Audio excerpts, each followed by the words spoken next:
So today it's July 7th, which is my mother's birthday. She would be 86 today if she were still here. She's been gone a long time, and I miss her dreadfully. But I have to say, I'm really glad she's not here to hear this story tonight. This story happened a long time ago, way back in the 80s, when I first left my home in Pennsylvania, made the big move to LA, and started dating a porn star. I met him at a party, and yes, I knew he was a porn star, but it was the 80s, and I was young and idealistic, and I thought it shouldn't matter what a person does for a living, so I went out with him. It's kind of weird going out with a porn star because people recognize him, but then they try to pretend that they don't recognize him because, he's a porn star. So they giggle and they glance, and then eventually he just gets up from the table and goes over to talk to the fans, and it's just annoying. Once, in a total fit of what was I thinking, I took him to a family dinner at my Aunt Dee Dee and Uncle Dutch's house. Tragically, they also recognized him. And they treated me like I was dating Tom Cruise. They took pictures of the two of us together and then framed them and hung them on their living room wall. It's not like we had a real relationship or anything. It was just dating. One night, he invited me to be his date at a party where I got to meet his coworkers. Girls with names like Raven and Cherry and Destiny.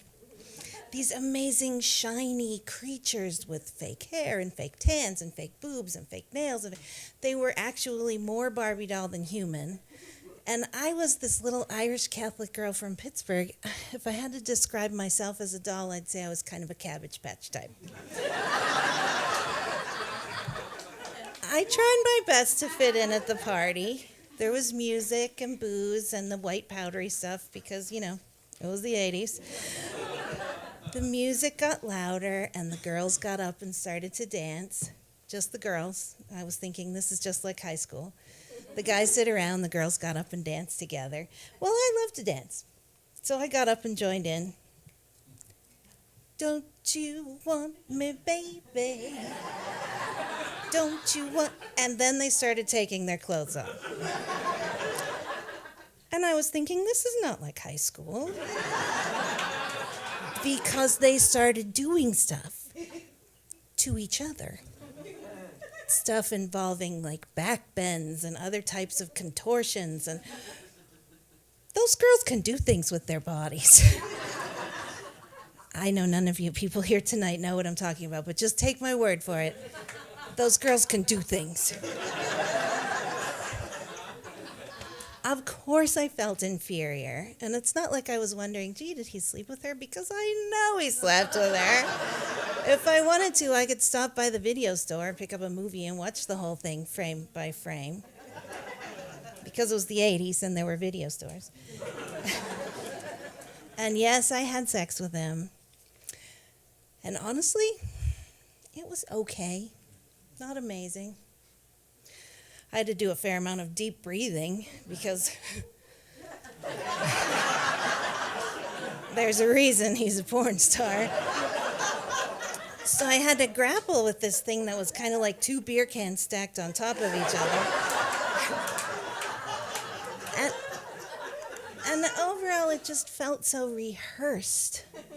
There was even dialogue. Do you like that, baby? Tell me you like that. And then I was supposed to say, ooh, baby, I like that. So I did.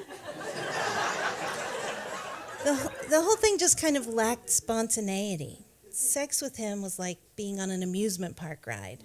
Sure, it's fun, but, you just kind of fasten your seatbelt and go along for the ride. And you're kind of acutely aware that every car's rocketing down that same track, if you know what I mean.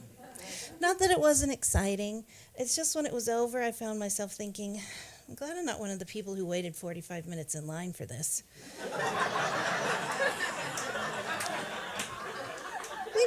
We didn't see each other all the time. He traveled a lot for his job because apparently not every porno movie is made in the San Fernando Valley. And I would just tell myself, well, he's just a guy who's away on a business trip. There were no late night phone calls to say he missed me, but that was okay because it's not like we had a real relationship or anything. And then one day, while he was on location in San Francisco, I met someone. The new guy was so not a porn star. He was like Mr. Clean Living. And I liked him. We started seeing each other. And one Saturday night, he stayed overnight at my apartment. Sunday morning, I was having coffee with Mr. Clean Living, and I got a buzz from the call box at the front door of my apartment building. It's the porn star, surprising me. He wants to come up for a visit. And I said, now isn't the best time. He, of course, got it instantly and said, is someone there with you?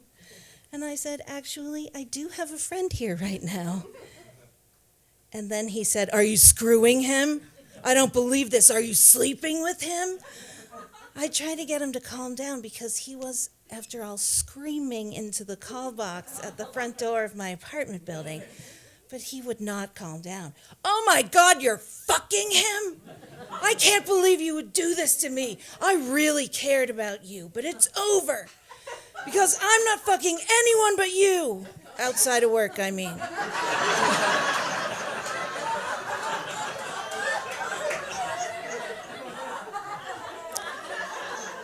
Eventually, he left my front door. I never saw him again, except on Aunt Dee Dee's living room wall. I swear to you, those pictures are still there. And then slowly, the reality of the situation sank in.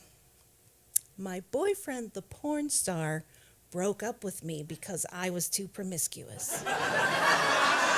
My mother would be so proud.